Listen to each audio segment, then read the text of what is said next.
Welcome. This is Jeff at Big Hairy Dog, and this is basic V9TechSupport, a Big Hairy Dog webinar. So we're going to run through our little outline that I have here, superimposed into Retail Pro, kind of handy, one-stop shopping. And this is just my copy, and this is pretty basic, down-to-earth stuff, so I didn't make it look all pretty. So we're going to dive into some Retail Pro basics first. This is version 9. We're not here to look at the features of version 9. We're to look at what makes it fly. First thing here in our exciting checklist is drive space. So drive space is one of the leading causes of not being able to get into Retail Pro. Your drive space fills up. It goes to write something to the Oracle table, and boom, there's no space on the drive to write data to said Oracle table, right? So that is that's bad. So let's take a look at a couple of culprits that could cause your drive space to not be there. So I am going to go down here and go to my computer, and I have an R drive, so I'm going to open up my R drive, and I'm going to go down here first to Oracle, the folder called Oracle, and I am going to go into Oracle Aura Data.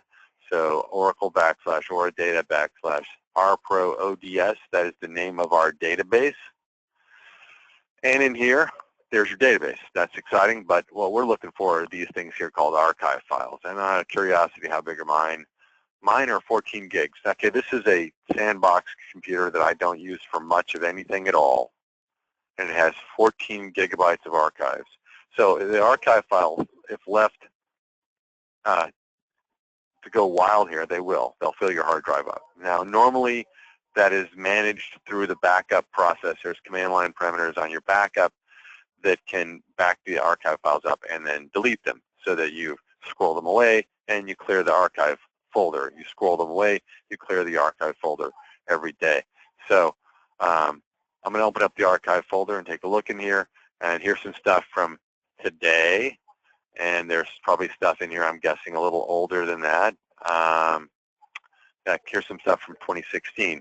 The archives are raw data used to rebuild transactional data.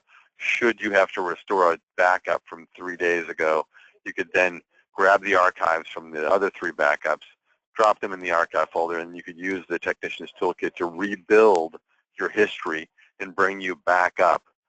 So you restored the on-hands from 3 days ago, but you need your on-hands to reflect what you actually have. You could use these archive files to rebuild that history. So you see, we don't need an archive file from a year ago. We're never going to be using it, right? So if your hard drive is out of space and you have, I've seen like 50, 100 gigabyte archive folders, you want to delete the oldest stuff, but you want to leave the most recent. So you might leave the last like 30 days or something. You know what I mean? Don't delete all the archives. If there are any that are going to be useful, it's going to be the most recent ones. So just delete the rest, and see how big we are now. Okay, now it's down to 2.8 gigabytes. So I just cleared up, 11 plus gigabytes of space. If I was down, that would be enough to get me back up and running. So that's the first pit stop. And the next pit stop that I would certainly go look at would be your backup files. So normally if you're using a Big Hairy Dog scheduling script in the Windows Task Scheduler, which I can show you in a second, they write to this folder called DB Backup on the R or D drive. So go in here and take a look. I only got 4, and mine are actually pretty small. Again, this is a sandbox. I don't process real transactions in here. So if we look at the size of this backup, it's only 3.99 gigabytes, basically 4 gigabytes. That's almost a blank database. That's a very small Oracle database. I've seen these get a lot bigger than that. Now these can be, this is uncompressed. There's also like compressed versions. I think the top one's compressed and not much. No, that's not compressed. Where's the one that's compressed? There we go. There's a zipped one right there, a compressed one. So let's see how big that is. So that one's only a, basically a gig, 996 megabytes. So, so it's compressed down pretty well. Still, though, if these aren't managed and they're left to run amok, they will run amok. They'll fill your hard drive up. I just had a tech call recently on that one. So I fixed this script and we got it all set up, and everything was happy after that. I am going to go down here to the search thing. I'm going to type in task and press enter on. I just typed in task and press enter, and now very quickly it popped up on the screen, task scheduler. And you want to find the task scheduler, and you want to open up the tasks. And typically we'll have in here where it says Microsoft and other things, we'll have a Retail Pro folder that we have laid in there, and inside there you'll see tasks. Anyway, that's how you find the task if you're curious.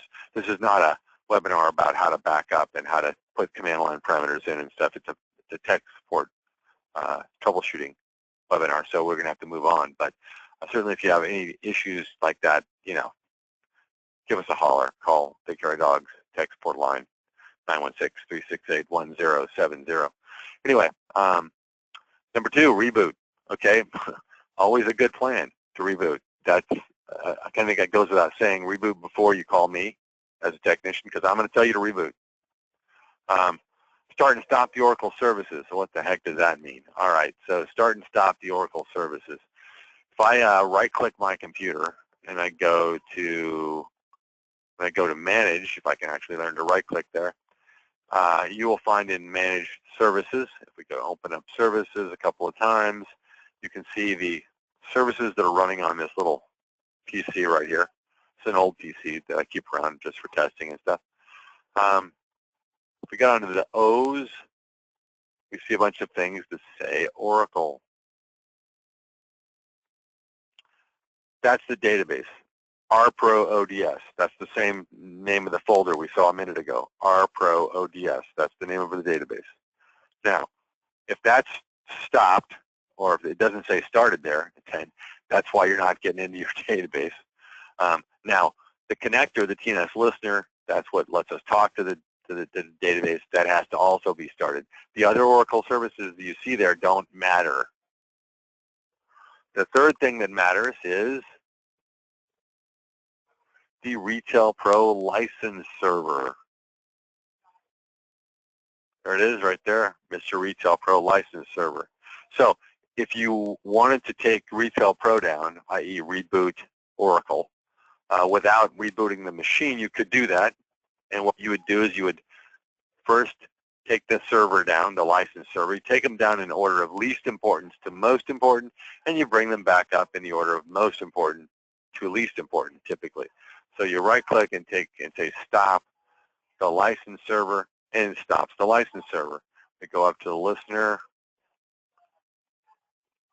and in the listener we right-click and say stop the listener, and we go to the RPro ODS and we stop the ODS, and it takes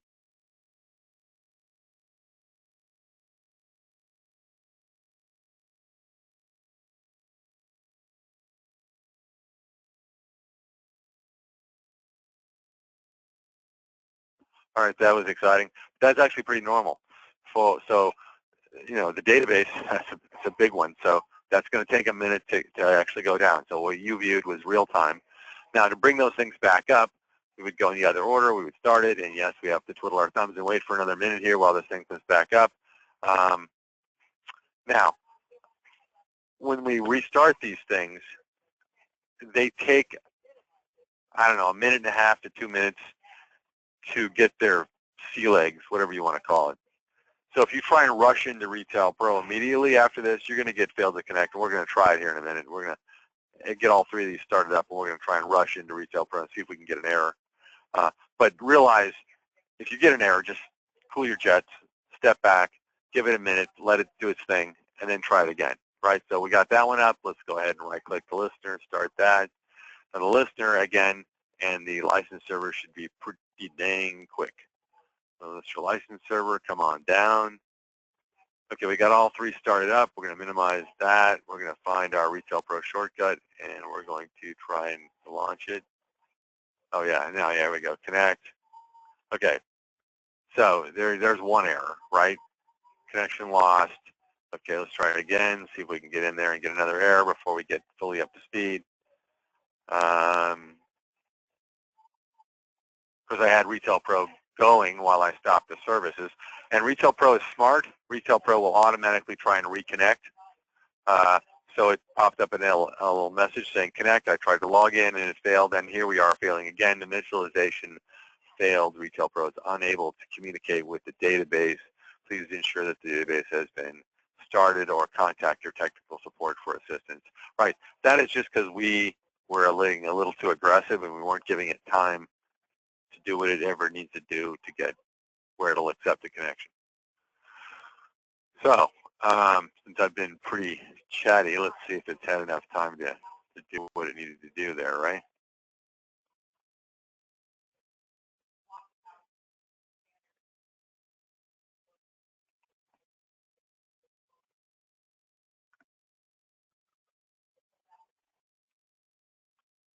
Come on. There we go. So now that we've given it ample time to set up, it is fine connecting to the database and getting into Retail Pro. So that's an important, really important point. Because if you think you still got a problem and you spend more tech time, trying to resolve a problem that's not there, that's just a waste of money. All right then. Archive files, we hit that. Connecting a client to a server, right? Let's take a look at, there's a technical thing that we have to look at real fast. Okay, so in every Oracle installation, let's go down here to Oracle. All right, so in any time we get into an Oracle situation, all right, so I don't seem to have a client folder. Typically, there's both a regular folder and a client folder. So there you normally be like an ODS 11 GR1 client folder as well, but this is an older installation, so maybe it's not there. The point is that in the regular folder, in this case a local folder, and in the client folder, if you open that thing up and go down to the network admin folder, it's the same exact path. So it's like your drive letter R in this case, Oracle / the local one, and it could be a 12, it could be a 9, depending on which version you're on of Retail Pro. They use different versions of Oracle. So 9.2 upgrades Oracle, and 9.3 also upgrades Oracle. Excuse me, 9.3 and 9.4 upgrade Oracle from whatever we're using in the early versions. So it'll be ODS something. Could be 11, could be 10, could be 12. Anyway, then network admin, you find the listener and the TNS names. So in here, in the TNS names folder file, here's where you choose to connect it. There's the server name or the IP address, right? This is my testing machine, so this is called Jeff-test. So that's what it looks for when it's trying to connect to Oracle, the machine name or IP address. So you'd have to update that, and you'd have to update it again in the listener here as well. So if you take any machine's listener and TNS names, and you have to do both of them, the one in the client and the local folders, network admin, and point it towards a different machine, then Oracle will try and connect, Retail Pro will try to connect to the Oracle database at that location. That's really it. All right, so hardware basics. Check power cables. Yes, I know it's dumb, but check the power cables. Absolutely, double check them. Make sure they're plugged in. If it turns out to be the power cable and you didn't check it, you will feel ridiculous later. Okay, dump the printer. So little receipt printers like the Biax one we use and even the Epsons, if you turn them off, physically turn the power off, hold the feed key down and turn the power on, it will spit out like all of its parameters, what BIOS it's on, and et cetera, and then you hit the feed key again and it prints a little test pattern. And that dumps the memory. So it's very important. If you have a printer problem in version 9, version 8, whatever version, before you call us, dump the printer. Turn it off, hold the feed key down, turn it on, let it spit out some stuff, hit the feed key one time, and let it finish, and then try it again. Most of the time what I see is when you do that, all these print jobs that haven't been able to print, they're all queued up. So as soon as it finishes the print test job, it starts firing out receipts. Workstation preferences, options, workstation preferences. This is a bit trickier. Certainly peripherals, there's a lot in here. I can't go through the whole thing, and everybody's hardware is different anyway. So what I would say is first become familiar with your hardware and take a look at these settings. Like if we have an OPOS driver and you have to configure the OPOS driver, that means it would have to be installed. That means there's an OPOS driver installer in your install folder, right? So let me just pause that at that statement and say that we put an install folder on every computer we build, and in there we put all kinds of stuff that you might need, like drivers and things like that. This one does not have all the drivers in here because I've hacked this one up, but understand that the first place my tech's going to look for a driver or a backup design file or anything that it's going to be the local install folder. That's where all your drivers would be. All right, so with hardware like line shopper displays, MSR readers, barcode scanners, again, there's too much of that for me to go through, but take a look at the settings now while they're working. Take screenshots if you need to. Printing, let's pop into printing real fast, take a quick minute on printing. Let's go to receipts. Notice that every setting in there is nice, excellent. The point is you have to do the printer setup on the new receipt and on the former receipt and on every individual one. I guess I don't have any printers in here. That's why it's giving me errors. Oh, I guess I do have printers. All right, so real quick here. If I have a given printer and it's activated, and I have my design file and paper defined, understand that you can't see which printers are active unless you highlight each one, right? So the most common mistake I see here in printing setup is that you leave a check mark somewhere. So you got this one fully defined. It knows what size. It knows what printer. It knows everything, what's going on. It can just print. But then this one down here is undefined. It has undefined design file, undefined paper size, and it starts popping up and asking you questions when you print a receipt. That's what I see a lot of. So at the end of setting up your printers, make sure you scroll through and make sure only one has a checkbox and get rid of anything that shouldn't have a checkbox. Now that being said, there's also an enable function up here. So when we get to certain areas like a credit card receipt down here, it's for receipts. Let's see if I get another error. Yeah, all right. So we used to print credit card receipts. They were called credit card drafts, right? And the customer had to sign them. Now with Cayenne, with the newest credit card processing, they sign the PIN pad. It's electronic. So rather than try and jimmy rig this down here, we just disable it. We don't have them print that draft anymore at all. So anything in this list of receipts in here that you don't do should be disabled so it doesn't try and kick a print job. All right, I'm just going to update that and keep on moving here. So, all right, that brings us down to Technician's Toolkit. The Technician's Toolkit is our access to Oracle. So the Oracle database that comes with Retail Pro is a proprietary Oracle database, no touchy. So we cannot go into Oracle and do anything. Well, there are functions that need to be done in Oracle to keep it healthy and running correctly. So if we go to Tools, Technician's Toolkit, it takes us into the Technician's Toolkit. I'm signing in. And tuning, I'm going to start with tuning. And I know it's diagnosis is first, but I'm going to start with tuning and indexing. The database needs to be tuned to and or indexed. The lower you tune it, the index it down to, the faster the search is. And to do that, you would just come in here and find indexing and then click Start. And the same with tuning. It'll only take a few seconds, but I'm not going to waste our time on a webinar. You guys were patient enough to watch me back up or to stop and start the services, so I think that's enough. But it's that simple. You come in here, you click a button, you click Start. You wait like 30 seconds later, it's indexed. That's all there is to that. Diagnosis is a very cool tool. You can run a diagnosis here. I'm not going to run one for you. I run this most of the time with Retail Pro when they're trying to find something out, and it gives you a lot of information. So everything that's checked off here in the options, it's going to give you a detailed report on.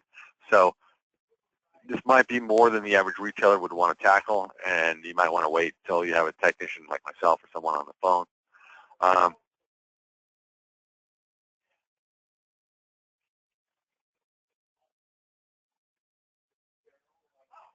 Okay, so backup, right? Yeah, that's a good one. So here you see backup and recovery, and underneath that you see backup, and then you see the options menu. To do a manual backup, you need to start down here on the options menu and make sure this is filled out correctly. So you need to say what type of backup, you need to say where the backup will be.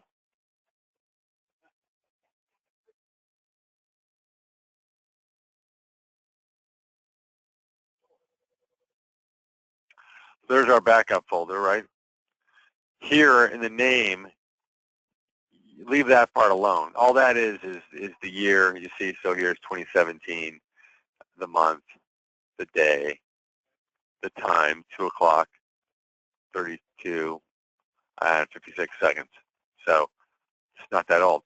So what do I do here, though? If I want to, I could put in here, you know, pre-import.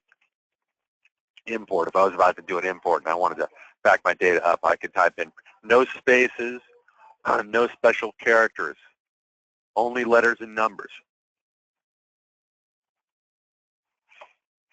if you want. Anyway, if you're doing make sure your automatically start database is checked. It should be by default, but make sure it's checked. If you're doing a manual backup and you're in a hurry, don't grab the archive files and don't compress it. Even a small database like mine that can back up to 4 gigabytes will take quite a while to compress. So be careful about that. If you're in a hurry, if the machine's failing, if you need to grab the data and get it off, you just want to write the backup. So you would come in here and set these few settings up. You'd click the backup node. You'd click start, and about 3-4 minutes later, maybe 10 minutes if you got a bigger database, you'll have a copy written to that location. That simple. To restore is pretty easy. You click down here into the restore recovery area. Actually, run on recovery, and you pick the one you want. You say what type it is. You know, complete from backup, and you click start. That's it. It'll shut down the Oracle services. It'll write the backup in, and it'll fire it back up. And a side note, you know, we just a minute ago shut down the services and restarted them. If we had wanted to, while the services were shut down, we could have gone into Oracle here and copied the RPro ODS folder. We could have copied the whole database over someplace. You can't copy all the files while they're in use, but if you put Oracle to sleep, you can do anything you want, right? Okay.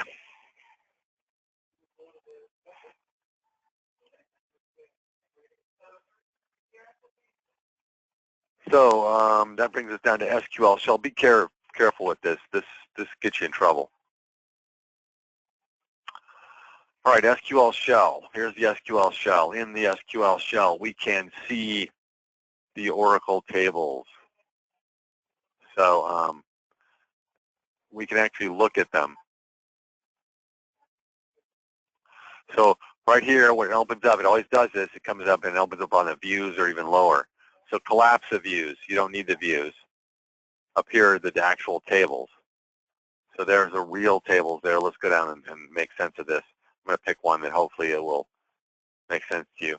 So that table right there, I hope you can see, is actually the table that holds the inventory descriptions, right? Description 1, description 2. So that's a pretty straightforward table, right? So in here, you can do things. So you have to know a little SQL, and you can look that up online. I'm just going to do something simple. Select description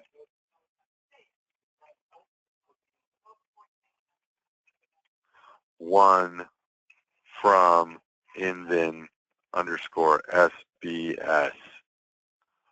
So we're going to say execute, and I have a column of description ones, right? I could also do update statements, so I could actually like change the data here. Now, you're not operating without a net. If you do an update statement, and I think an update statement for a webinar is a little bit aggressive, I would want you to check with a technician, because if you write a change to the database and it blows the whole thing up, then it's going to be a bad thing. So I think telling you that you can do an update statement here is enough for a webinar environment. But you also then have to commit it. You have to type in the word commit in a new blank window. See, if I click this down blue button here, I get a blank window, and I'd have to type in commit and execute it. That would write the data. But there are a lot of times things we need to change in the data, and max discount code is set to 0 in version 8. It writes over to version 9 with 0, meaning that every item is restricted and cannot be discounted. We use update statements to fix things like that. So the SQL Shell is where you can see all of that. Okay, so yeah, the miscellaneous tabs and the inventory tabs down towards the bottom of the Technician's Toolkit. There is a plethora of really good stuff down there. So let's pop down here to miscellaneous, right there to inventory and miscellaneous. I know it just says miscellaneous, but let's buzz through both these really quickly. Copy UDFs, we don't really need to want to stop there. Recalculate right here, recalculate company quantity on hand. You just check that off, click what locations you're doing, and click start, and it fires it off. And it's very quick. Recalculate committed. Committed is a tricky one, and anytime you want to know that your committed is right, yeah, go in here and have it recalculate. It only takes like 10 seconds. It's pretty amazingly fast. Rebuild your style links. There are times when you need that kind of stuff. Your SRO analysis is right here, and as well as in inventory. Let's pop down here. Nothing down there that really is making me scream. Deltas, if you're item history, and you go into item history in version 9 and you say all history and you get wacky data, that means your delta is not updated correctly. Come in here and update it. If you have two options here, you check that off. You can do an update, meaning go back to the last time you did something and take all the data and bring it over that's new, right? Or you could say, look, I'm going to do a full one on my subsidiary, and click start, and it'll rebuild the delta. Now that'll take on the current version for a large database probably an hour-ish, maybe a little more, maybe a little less. So just be aware that they won't be able to use the delta functions while it's being rebuilt. Everything else, though, it's completely tolerant. You could be making sales, running reports, having a good time. Recalculate here, or calculate sales order balances, reanalyze dates. Make sure that when you're doing any of these reanalyze date things, like recalculate receive dates, it looks like we're good there. Actually, you just check these off, take the subsidiary and run them. They don't ask you for date ranges anymore, which was always a mistake in the last version. Update materialized views. That's actually a really important one. If you are using a user-defined field in reporting, and you just defined that user-defined field, you haven't, and you went out and made some test data maybe, and you're going to run some reports on that, and the reports don't have your user-defined menu. It's not showing up there. It just says UDF3, and there's no drop-down menus. That's because that report uses what's called views, and the views get updated through this thing here called Update Materialized Views every morning at like 5 o'clock or something. This happens automatically in Oracle. However, you can push it. You can just come out here and say include that and click start. It takes seconds to run. So anyway, yeah, there's your calculate fill percent on POs as well. So all the little tools we used to have in version 8 to fix these little problems that were all decentralized are now been put into this one big tool here called Technician's Toolkit. Now down below that, not on our checklist, but there's a merge customer function. There up here is a archive and purge. Purge means permanently erase, by the way. So if you don't archive it and you permanently erase it, then it's gone forever. However, if you got 10 years of data and your Oracle database is getting a little slow and a little sluggish and you want to drop to back 5, that'd be the way to do it. And I'm not going to go through and show you how to do that. That's a little too dangerous for a webinar. All right, so there is also a copy function in there. I forgot even to mention that, but you can copy global to local. If you need to copy local to global, we have an SQL script for that, so you'd want to contact us. Okay, so let's pop into basic polling here. Let's talk about polling for a minute. So some basics on polling. Well, this is not a polling training, so I'm not going to go through and show you all the intricacies of polling. Suffice to say that when data is created at one location, it's compressed, written to what's called an XML file, and that is sent to the other location, and it's then accepted, opened up, and merged. The data is merged in. So that is controlled through the use of what's called station files. So if we go into ECM, and where is our ECM shortcut? We seem to have misplaced it. Excellent. All right, let's just go open it up the old-fashioned way. Find the ECM folder and open it up, right? Okay, so that's the main menu of ECM polling, and if we click in there like that, you can see we have these things here called station files. Each one of those could potentially represent a store, right? So now the first thing to do if you're having any kind of polling trouble is to take the said store, said station file, whichever one, go to Form View, open up your checklist, and check it twice. So if under Documents, you're not set to send like differences. So if you're looking for transfer steps, but you're set to none, you're never going to get them. Does that make sense? So you got to make sure that you are, in fact, sending the right data. Now, real quick here, I didn't do any cool, amazing sketches or anything, but understand that each side, so you've got two sides here, right? You got like a main office usually. You got the remote store. So, excuse me. All right. So the main office has a profile, a station file, whatever you want to call it here, that describes that location. And of course, you have a matching one over here that describes that location. So over here, we send inventory down, we send preferences down, we send tax area information. Over here, we don't send tax configuration information, or we don't send inventory. We send the receipts we made, the receiving transactions, the customers we added, right? So in the station file, that's where you get to say what you're sending down. So the point is, if you're not getting receipts from your remote store, make sure they're checked off to be sent before you call tech support, because that's an embarrassing one. Anyway, there is also the profile tools here. This describes who accepts what from whom.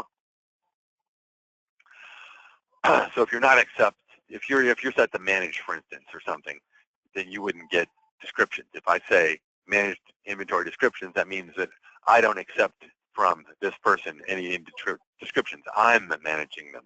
I create them. I send them out. I don't accept them. That's what that means. So depending on what's not polling, you might want to check that as well. Okay, let's pop back and see where we're going here, how we're doing. I think we got an idea of the whole station thing. All right, so now in here on the sidebar, you see that we've got a process out to create data going out. We've got a send receive function. We've got a process in there buttons.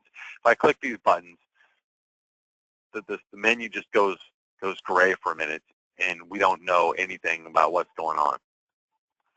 So let's just take a look here. We got a station file.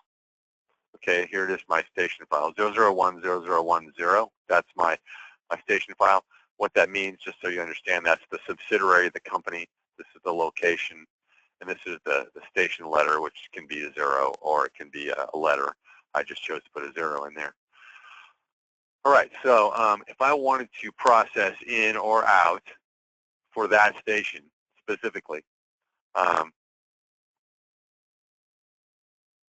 let's just do this. Let's say profiles none, merchandise, inventory all.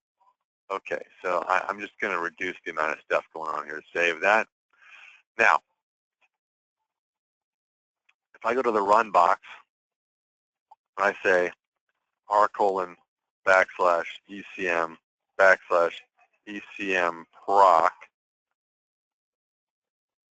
space dash out. I want to process out dash show. That's the important switch, by the way. Dash STID colon 0010010, right? Now, that seems like a pretty serious thing. Now, just know that you could also take that same command, copy it, and create a shortcut on your desktop, right? I could go in like that and say new shortcut. When it pops up, I could just put that in right into the command, right into the shortcut, click next, and have a shortcut that would do that for me with this click of a mouse, right? Anyway, so the advantage of doing it this way is to, when you click OK, it brings a window up and shows you the progress on what's happening here. So if you don't do it this way, if you don't have a shortcut set up or you don't do it by copying in the manual command line, you're not going to see what's happening with the processing. Now, most of the time, that is a brilliant thing. So we can have our stores poll every hour on the hour all day and have it be invisible to the associates, right? They don't know what's going on. It's just, it's working. You know, we just see stuff in there, right? However, for tech support, for our end, I damn well want to see it. I want to see it say processed out is finished, right? I want to see that message. I want to know it. So let's click OK and close that. And since we're here in the ECM folder, let's go into polling. Let's go into 0010010. Let's go look in the out folder, and there's a bunch of XML documents that were just created. Well, those were created a little while ago, but you get the idea. Here's one right here. Here's our inventory. XML was created in 249. So from there, of course, I could take this and I could drag it over to an in folder on the other side and do another manual process in if I wanted to actually push data manually. Okay. Setting up a station file, I think we just kind of went over the station file. The scheduler, yes, again, if you go to, yeah, we used to use Windows versus V8 scheduler, but we don't use V8 scheduler anymore. We just go down here, we type task, and we find the task scheduler in Windows, and we set up all of our tasks in here. It's, at the end of the day, the V8 scheduler was a brilliant scheduler. Worked great for years, but it doesn't work if you log out, and more people need security. They log out of their computer, then your tasks don't work and you don't schedule. So we could set up the V8 scheduler as a service. If we do that, it's the same as running the task scheduler because it's not visible. You lose the visibility. So it's just easier just to run and use the Windows task scheduler. But obviously you want to check that, make sure that the task scheduler shows that it was run. So I don't know that I have much in there that we could check. Let's see if I got anything at all. Oh, here's some stuff. I don't know what these are actually, but all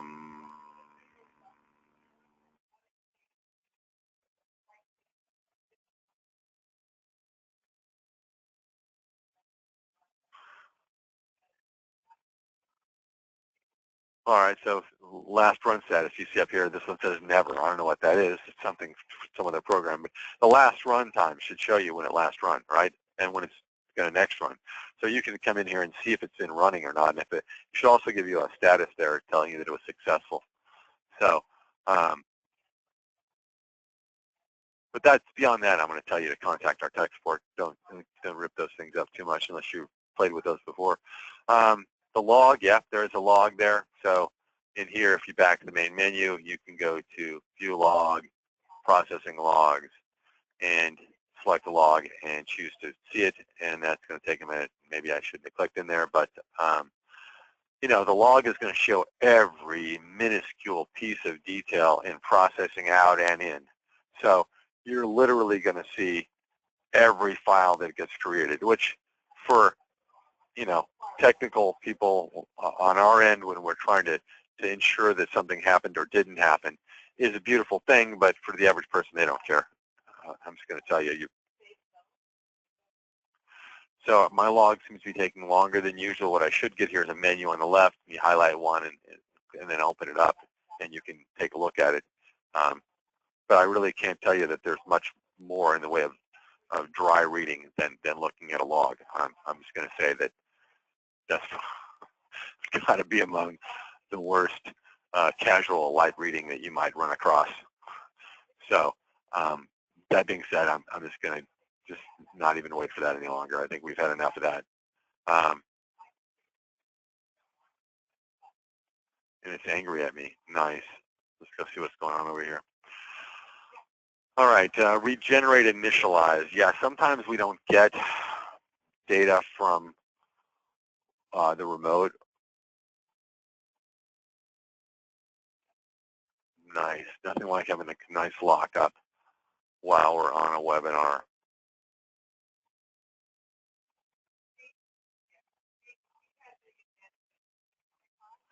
Let's do this here.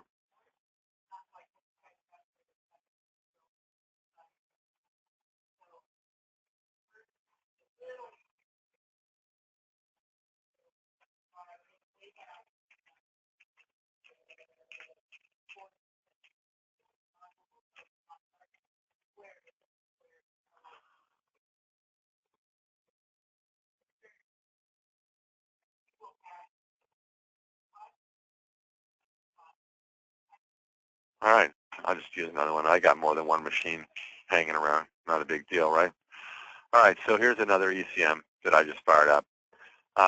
Over in the sidebar menu, you've got this regenerate button, and inside the regenerate button, this button right over here, right above the box, you see you got regenerate and you got initialize.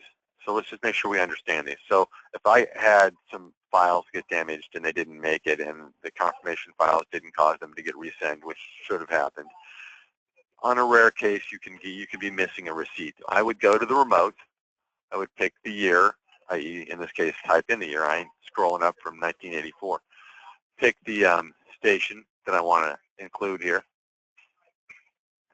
Then I pick my month over here and pick my data, so receipts or all or whatever, and then click OK. And it takes the entire month from that time period, zips it up, and puts it in the queue to be sent on the next polling. When it gets to the other end, it's opened up, and the transaction system ID, or SID, is checked against the master records, and if it's found to be already existing, the data is discarded. If it's not already there, then it's allowed in. So you don't double up your data, and it just basically plugs all the holes. Let's regenerate. You can regenerate from the main down to the remote, their own history back to them if their machine failed and you needed to, refresh that. You could also just regenerate stuff from the remote back up to the main if the main is missing some data that it just didn't get through for whatever reason. All right, so let's talk about initialize. Initialize, what the heck is initialize and how is it different than regenerate? Well, initialize is used to initialize or to push data into a brand new polling station that has no data at all. So if I just installed Retail Pro cleanly and I needed to populate it, I would go to initialize. I would again pick the stores I want to initialize, and I would pick the data that I want to send, and I could go in here and send a whole lot of stuff down. And then I'd click OK, and it would zip up all that data and process it out and send it down to the store, and then they could. So initialize is not friendly. It doesn't resend missing receipts and not overwrite others. It overwrites everything. If the inventory is not complete, you know what? Initialize the whole thing down. It'll be complete after that. If you're missing prices, initialize inventory. Overwrite all the prices. Just send it down. Whatever the main has, That's the right value. I don't care what the remote thinks it knows. All right. Most common polling solutions, port forwarding. I'm not going to go hack into a router, but understand that the router has the external IP and you have what's called internal IPs, and you have to connect the two, and there's a function called port forwarding, sometimes called pinhole or pinholing. There's a few other terms that router companies use, but in the router you've got to say, look, port 20,000, that's what we're polling on. When you see something coming in on port 20,000 to this external IP address, send it to this internal IP address. You got to make that connection. That way, in the remote store, when you send something to the external IP, the only IP that we can see from the outside, it knows how to get through the router and into the right machine. And the setup will depend on which computers you're using. Dynamic IP addresses. Well, if you're port forwarding and you're sending something to an internal IP address, that internal IP address better not change, better not be dynamic. It better be static. Same thing is true of the external IP address, but to have an external IP address that's static, that costs a few bucks. You got to say to your internet service provider, look, I need a static IP, and they'll charge you, I don't know, a few bucks a month. ECM proc is stuck. That does happen. Basically, to troubleshoot that, you want to go and look at your task manager, and you might have to go to processes and look for ECM. Like here, you can see we've got ECM right there. But if I had more than one ECM, or if I had one that's in there and there was not one running, I am running one right now. The other one looks like it's finally closed. If I was not running one right now and I saw it in here, then I would want to right-click that and shut it down. So what can happen is if the ECM gets stuck, and it doesn't get, it used to happen all the time in 9.2. I haven't seen it happen in 9.4, to be honest. But anyway, what would happen is that your polling schedule would fire up, and it would try to run another copy of the ECM, and it would blow up, and you wouldn't. And actually, it would say ECM proc too. You could see. So anyway, if you saw ECM proc in here, and your tasks are scheduling, they're scheduling because there's already one running and it's locked up. Just right-click it and stop that service. And there is a little file you can add that's ecmproc.ini. And basically all it has inside it is this here. It has this statement, ECM, or with the little brackets, terminate after minutes equal 15. It's just a text file. So I could take this here, and I could right-click and copy this and go to Notepad, paste it in here, and then do a file save as and call it ecmproc.ini. And then I put that in the ECM folder. So I just go file save as and call it ecmproc.ini.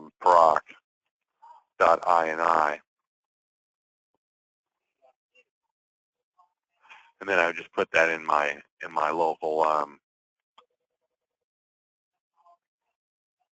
my local ECM folder, like that. Of course, there's already one there, but yeah, that's it. You drop that file in, and then that allows Retail Pro to manage that process. After 15 minutes, it's going to shut it down. Retail Pro is going to shut it down.